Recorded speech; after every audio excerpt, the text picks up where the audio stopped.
Doutor Molion, o senhor é do ramo da climatologia, meio ambiente, e tudo isso tem a ver com economia. Boa noite. Boa noite, Lazier. Boa noite, telespectadores.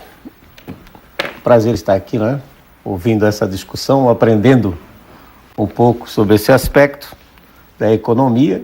O que eu tenho a dizer é que o clima sempre condicionou as atividades humanas.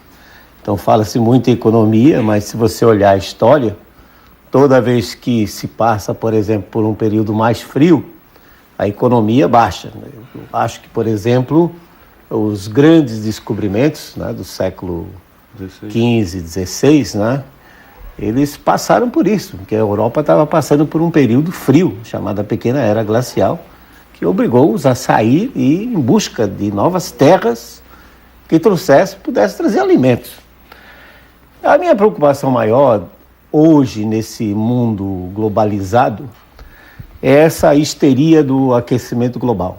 É uma histeria, porque não existe, na realidade, comprovação nenhuma que o homem, através das suas emissões, né, principalmente de gás carbônico, porque dizem que o gás carbônico é o bandido, é o grande vilão do momento. E na realidade não é, o gás carbônico é o gás da vida. Nós estávamos falando antes, se não existisse o gás carbônico, as plantas não fariam fotossíntese, não teríamos amidos, não teríamos açúcares, fibras, que elas produzem para nós, animais heterotróficos. Nós produzimos alimento, nós temos que, então, a partir das plantas, nos alimentar.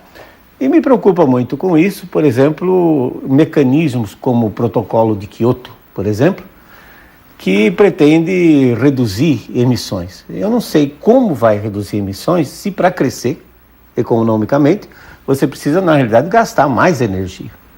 E mas não é só as energias limpas. Sim, mas não tem nada a ver com poluição. Está aí uma confusão que criaram na opinião pública, é que CO2 é vilão e que poluição é igual a CO2. Não é. Eu acho que você pode produzir tranquilamente, queimando o petróleo, queimando o carvão mineral, e usar métodos que impeçam que isso polua o ar. Retirar particularmente os gases que são nocivos, como, por exemplo, o dióxido de enxofre, que depois combina com a umidade atmosférica e produz gotículas de ácido sulfúrico, por exemplo. Mas o CO2, que é colocado como... Quando falo em CO2, já aparece no fundo, assim, um monte de fábrica com aquelas chaminés pretas saindo. Quer dizer, nós precisamos produzir.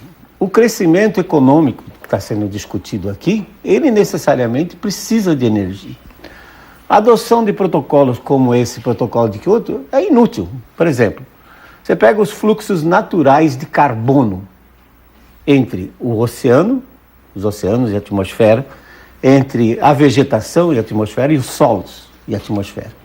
Somam cerca de 200 bilhões de toneladas por ano. Tá? Isso é estimativa. Quer dizer, se nós tivermos errado em 10% nisso, são 20 bilhões. É 3 vezes mais do que o homem coloca hoje. Quer dizer, a contribuição humana para isso é insignificante.